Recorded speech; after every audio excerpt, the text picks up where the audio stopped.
اس وقت ہم کرتپور ضلع بجنور میں موجود ہیں۔ اس ضلع نے جو ہیرے، فن پارے یا یاقوت کہہ سکتے ہیں کہ جو دیے ہیں، وہ آپ ان کی گنتی کر ہی نہیں سکتے۔ لیکن آج ہم جن سے بات کر رہے ہیں، بات ہوگی شاعری کی۔ شاعری کے حوالے سے یہاں بہت بڑے بڑے نامور شہدا شاعر ہوئے ہیں، ان میں جیسے کہ علامہ تاجور نجیب آبادی، اختر الایمان صاحب، افغان نجیب آبادی، عشرت کرتپوری اور بہت سے ایسے نام ہیں جنہیں آپ گنتے گنتے تھک جائیں گے، لیکن اس ضلع کے شاعر ختم نہیں ہوں گے۔ اور نوجوان نسل میں بھی ابوذر ہیں، قمر کرتپوری اور بہت سے ایسے نوجوان بچے ہیں جو اس شاعری کو لے کر چل رہے ہیں۔ لیکن آج ہمارے ساتھ جو اس وقت موجود ہیں، استاد شاعر شناور کرتپوری صاحب، جو میں سمجھتا ہوں ان کے دور کے قریب قریب سارے ہی شاعر، بڑے بڑے شاعروں کے ساتھ انہوں نے کلام پڑھا ہے، اور یہ اس وقت ہمارے لیے ایک تبرک ہیں۔ ہم ان سے چاہتے ہیں کہ کچھ یادیں، کچھ وعدے جو اس زمانے کے استاد شاعروں کے ساتھ انہوں نے وقت گزارا ہے، تھوڑا سا ہمیں بھی اس بارے میں بتائیں۔ اور میں ان سے سب سے پہلے جاننا چاہوں گا کہ آپ کو شاعری کا شوق کب، کیسے اور کس وقت پڑا، اور آپ نے پہلا مشاعرہ یا پہلی نشست کب پڑھی؟ شناور بھائی۔ دیکھیے جناب، میں شناور کرتپوری، شکریہ سب سے پہلے سیاسی تقدیر کے نمائندہ رامیش صاحب کا، جو میرے غریب خانے پہ تشریف لائے، میں ان کا استقبال کرتا ہوں۔ دوسری بات یہ کہ شاعری کا شوق کیسے پڑا، بڑا اچھا سوال آپ نے کیا۔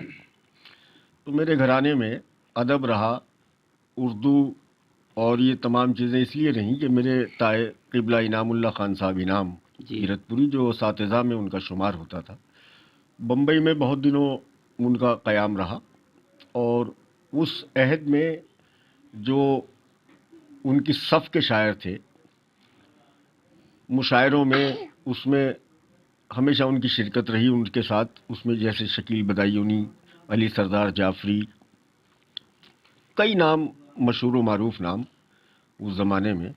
تو پھر اتفاق سے ایسا ہوا کہ قبلہ تائے میاں ہمارے کرتپور میں آ کے سکونت اختیار کر لی انہوں نے، اور یہاں کے جو مقامی مشاعرے تھے اس میں ان کی شرکت ہمیشہ رہی۔ تو میں چھوٹا سا تھا، ان کے ساتھ ہمیشہ ان کی بیاض تھامے ہوئے، یا ان کے ساتھ ہمیشہ جاتا تھا نشستوں میں، مشاعروں میں۔ تو میں دیکھتا تھا بھائی شاعر جو ہے یار، بڑا اچھا لگتا تھا سن کے، دیکھ کے۔ تو وہیں سے اس شوق کا آغاز ہوا۔ لیکن عجیب بات یہ رہی کہ میں نے کبھی، جیسے اکثر لوگ بحر کو سیکھتے ہیں کہ بھئی بحر کا وزن کتنا ہے، بحر کیسے آتی ہے، کیا ہے، یہ یا تو میرے خون میں شامل رہی بات۔ اللہ کا شکر یہ ہے کہ جو میں نے پہلا شعر کہا، اور آج تک مجھے بحر کی نہ تو تختی کی ضرورت پڑی اور نہ فعلن فاعلن کی ضرورت پڑی اس سلسلے میں، تو ہمیشہ شعر ٹھیک ہوتا رہا۔ ہاں، یہ بات الگ تھی کہ ہمارے طاہر میاں چونکہ روایتی شاعر تھے اور میرا مزاج جدت پسند تھا، سو اسی طرح کی میں نے شاعری شروع کی۔ اب جب میں شاعری کرنے لگا تو مجھے شوق ہوا کہ بھئی ان تمام غزلوں کو، شاعری کو اخبارات یا رسائل تک پہنچانا چاہیے۔ البتہ وہ اس زمانے میں اخبارات، تیج، پرتاپ، ملاپ، یہ تمام، قومی آواز، نئی دنیا، شاہد بھائی کا نکلتے تھے۔ تو بہرحال میں نے وہ تخلیقات اپنی اس میں بھیجنا شروع کی، اور پھر اس کے بعد جب اخبارات میں شاعری بڑے اہتمام سے چھپنے لگی تو مجھے لگنے لگا کہ شاید شاعری اچھی ہے یا ٹھیک ہے جو اخبار والے چھاپ رہے ہیں۔ پھر اس کے بعد میں نے رسائل میں، اس زمانے میں فلمی ستارے، روبی، شمع، 20ویں صدی اور سرکاری رسائل تھے، اس میں آج کل، پالیکا سماچار، مختلف رسائل اس میں تھے، سو میں بڑی پابندی سے اس میں شائع ہونے لگا، اور وہ سلسلہ آج تک اللہ کا شکر جاری ہے۔ اچھا، ایک بات ہمیں بتائیے، جو آپ نے شاعری شروع کی تو آپ اپنے تائے کو دکھاتے تھے ایز اے استاد یا کسی اور؟ بہت اچھا سوال آپ نے کیا۔ دیکھیے، اکثر ضرورت پڑتی ہے کسی بھی نئے شاعر کو، جب وہ اپنی شاعری کرتا ہے تو ظاہر بات ہے کہ اسے استاد کو دکھانا پڑتا ہے اس کی خامیاں خرابیاں دور کرنے کے لیے۔ لیکن کیا عجیب اتفاق ہے کہ میں بس یوں سمجھیے کہ خود اپنا استاد خود ہی رہا، اور یا یوں سمجھیے کہ مطالعہ میرا جاری رہا، اور اساتذہ کو اس میں پڑھتا رہا، ان کی تخلیقات پڑھ کر وہ تمام اس کے جو رموز ہیں، شاعری کے نکات ہیں اور اس کی تمام باریکیاں ہیں، وہ میں نے سمجھ لی. تو مجھے اللہ کا شکر یہ ہے کہ کسی استاد کی ضرورت پیش نہیں آئی، اور اپنی شاعری میں کبھی کسی کو میں نے نہ دکھائی، نہ کسی سے رائے، نہ کسی سے مشورہ، اچھا برا جیسا بھی ہے، بہرحال میں خود اس کا خود مختار ہوں. اس کے بعد کچھ دوستوں کا ایسا ہوا کہ ہمارے چاندپور میں ایک بڑا مشہور اور بڑا معتبر نام تھا راہی حمیدی صاحب، وہ میرے دوست ہو گئے. اب انہوں نے ایک لڑکے سے میری ملاقات کرائی، کہنے لگے یار چلو شناور بھائی ایک لڑکے سے ملواتا ہوں یار، بڑا اچھا شعر کہتا ہے. تو میں نے کہا چلیے صاحب چلتے ہیں. خیر وہ ہم گئے وہاں، ہم نے دستک دی ان کے دروازے پہ جا کر. تو ایک منحنی سا لڑکا، بہت لمبے سے بال بکھرے ہوئے سے، وہ آئے. تو انہوں نے تعارف کرایا کہ صاحب یہ شناور کرتپوری ہیں. پھر وہ ان کا تعارف کرایا، کہنے لگے یہ شکیل جمالی ہیں اور بڑا تازہ شعر کہتی ہیں اور بڑا اچھا شعر کہتی ہیں. بہرحال ہم لوگ بیٹھے، ان کا تبادلہ خیال ہوا، شعر سنے تو واقعتاً اس میں کوئی شک کی بات نہیں تھی کہ بڑا عمدہ شعر، بڑا مجھے متاثر کیا. تو پھر راہی حمیدی صاحب سے جہاں تعلق رہا تو شکیل جمالی سے زیادہ تعلق ہو گیا. تو کئی سال تک یہ سمجھیے آپ کہ جب تک ہماری شادیاں نہیں ہوئی دونوں کی، تو اس زمانے میں ہمارے یہاں ہر ہفتے مجھے وہاں جانا چاندپور، اور ہر ہفتے اس کو میرے پاس آنا. تو ایک زمانے تک یہ سلسلہ جاری رہا. اور اس کے باوجود یوں سمجھیے کہ خطوں کا چونکہ وہ زمانہ تھا، تو روزانہ کی ڈاک میں اس کا خط مجھے ملنا اور میرا خط اسے ملنا، یہ سلسلہ ہمارا رہا. وہ اللہ کا شکر ہے کہ آج بھی دوستی میری برقرار ہے. اور بڑا اب یوں سمجھیے کہ رامیش بھائی، ایک بات میں اور کہتا چلوں، مجھے یاد آ گئی اتفاق سے. آپ کے والد افغان صاحب نجوبات سے ان کا تعلق تھا، تو میرے بڑے گہرے تعلق ان سے تھے. وہ ہمیشہ میرے پاس تشریف لاتے تھے، میں بھی حاضری دیتا تھا وہاں پہ. بڑا اچھا شعر کہتے تھے. اور دوسری بات یہ ہے کہ اتنے متین، اتنے مشفق، اتنے کرم فرما لوگ آج کے زمانے میں دکھائی نہیں دیتے. صحیح بات تو یہ ہے. دوسری بات یوں سمجھیے کہ رامیش بھائی، آپ تو اس زمانے میں بڑے چھوٹے رہے ہوں گے، شاید یاد نہ رہا ہو آپ کو. تو اس زمانے میں نجوباد میں اساتذہ کے سلسلے میں ایک نام تھا، بڑا معتبر نام شاعری کے حوالے سے. تو جگر مراد آبادی کے شاگردوں میں تھے اختر نجوب آبادی، مخفی صاحب اور شمیم القادری صاحب. یہ وہ شخصیات تھیں کہ جن کے پاس بیٹھنے کے بعد محسوس ہوتا تھا کہ ہم بڑے علمی اور قداور لوگوں میں بیٹھے ہیں.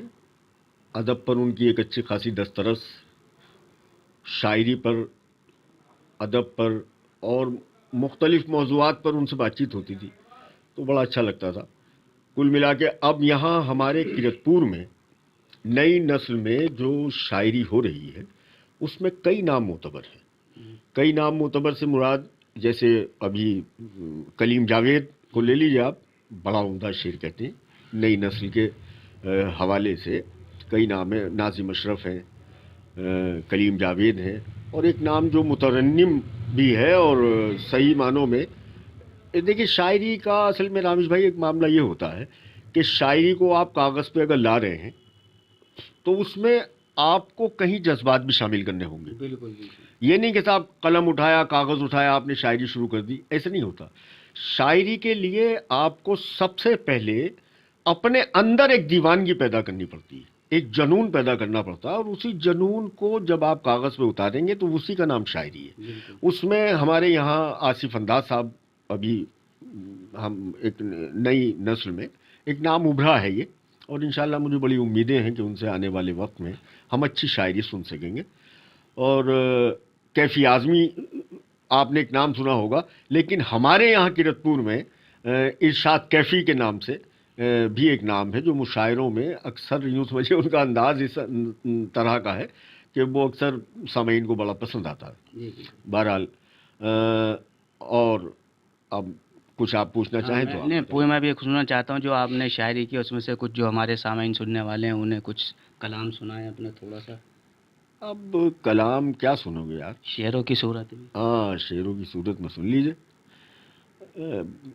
سن لیجئے، کہتا ہوں کہ پتھروں کے شہر میں پتھروں کے شہر میں شیشے کا گھر اچھا خطرہ تو ہے. خطرہ تو ہے. بہت بڑھیا، بہت اچھی. پتھروں کے شہر میں شیشے کا گھر خطرہ تو ہے. خطرہ تو ہے. ہم ابھی تک خیریت سے ہیں مگر خطرہ تو ہے. بہت اچھی. ہم ابھی تک خیریت سے ہیں مگر خطرہ تو ہے. چلیے، شاعری کا تو ایک سلسلہ ایسا ہے کہ جتنی بھی سنائی جائے کم ہے. چند شعر اور سنائی دیتا ہوں. کہتا ہوں کہ اے ہوا، ساحلوں کی بھیانک ہوا، تجھ کو کن منزلوں کا نشاں چاہیے. اے ہوا، ساحلوں کی بھیانک ہوا، تجھ کو کن منزلوں کا نشاں چاہیے.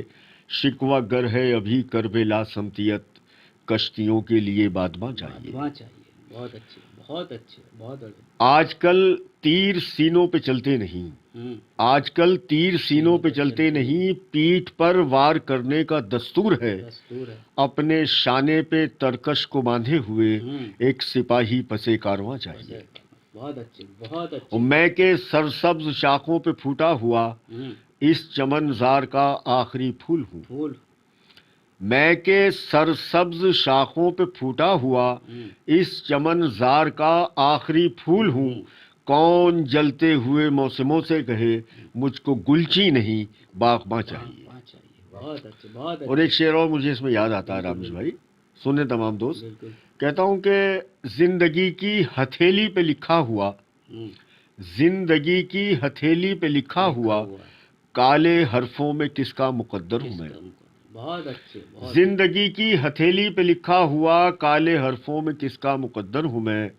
چاند منقار شب میں چمکتا ہوا کہہ رہا ہے مجھے آسماں چاہیے. آسماں چاہیے. بہت اچھے. چاند منقار شب میں چمکتا ہوا کہہ رہا ہے مجھے آسماں چاہیے. اور کچھ آپ پوچھیں؟ اب یہ بتائیں، بس پوچھنا کیا، یہ آخر میں بتائیے، جیسے بھی آپ نے کچھ نام لیے، تو آپ جو نوجوان شاعر آ چکے ہیں اور جو آنا چاہ رہے ہیں، تو ان کو اگر آپ کچھ کہنا چاہیں تو. کہنا کیا، جو لوگ شاعری میں آنا چاہ رہے ہیں میں تو انہیں رائے یہ دوں گا کہ بالکل اپنے گھر بیٹھے خاموش ہو کے. شاعری میں آنے کا مطلب یہ ہے کہ بہت کچھ خسارے بھی ہیں اور نقصانات بھی ہیں.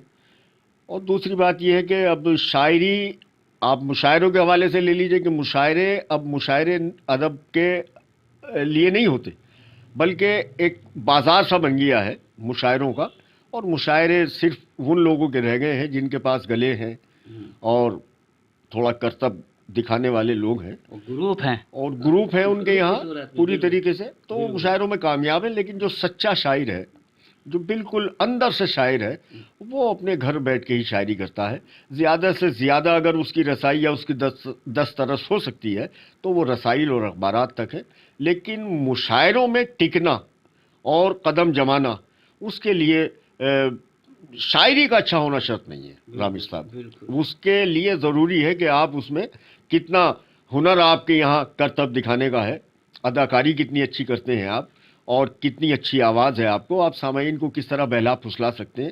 تو آپ کسی بھی طریقے سے اس بہاؤ میں اپنے اچھے شعروں کے ساتھ ساتھ ہلکے شعر بھی آپ جو ہے استعمال کر سکتے ہیں، اور مشاعرے میں آپ کامیاب ہو جائیں گے. اور اب کنوینروں کا بھی ایسے معاملہ ہے، اس میں جو ہے پتہ یہ چلتا ہے کہ صاحب وہ جو یہ نامور شعراء ہیں جو آج کی تاریخ میں قداور کہلاتے ہیں اپنے آپ کو، تو وہ تو مشاعروں پر خیر حکومت کر ہی رہے ہیں اپنی جگہ. لیکن جو ایک بی کلاس کے شاعر ہیں، اس کے بعد کا ایک سلسلہ شروع ہوتا ہے، اس میں تو صرف لین دین ہے. یعنی کہ آپ نے اگر مجھے مشاعرے میں بلایا ہے تو ظاہر ہے میں بلاؤں گا آپ کو، اور بس وہ ایک طریقے سے سلسلہ جاری ہے. لیکن یار کسی طریقے سے یہ رامیش بھائی ختم ہونا چاہیے.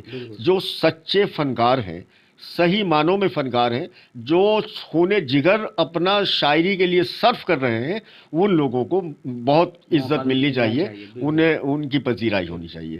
ادب کی دنیا میں یہ ضروری ہے، لیکن ایسا بہت دور تک دکھائی نہیں دیتا کہ ایسا ہو سکتا ہے.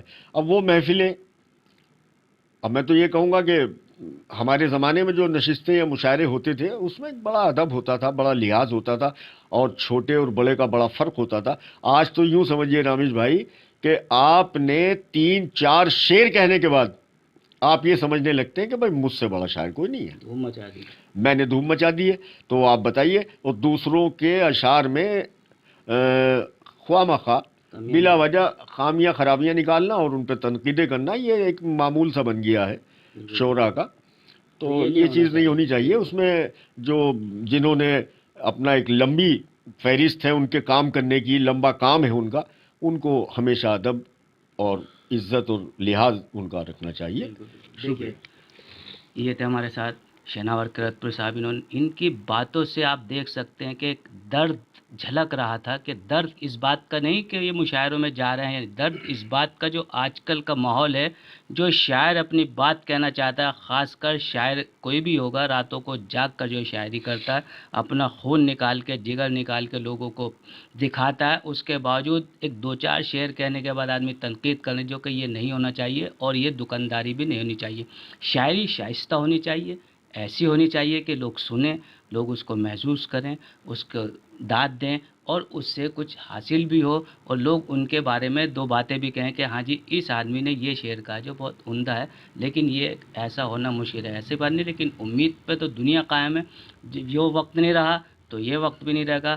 آنے والا جو شاعروں کا زمانہ ہے وہ انشاءاللہ ان کا کہنے کا اجول ہوگا، اور ایک دوسرے جو شاعر شائستگی سے شاعری کریں گے تو وہ آگے اپنا مقام بنائیں گے. اس وقت میں کیرتپور میں موجود ہوں، احمرا میں.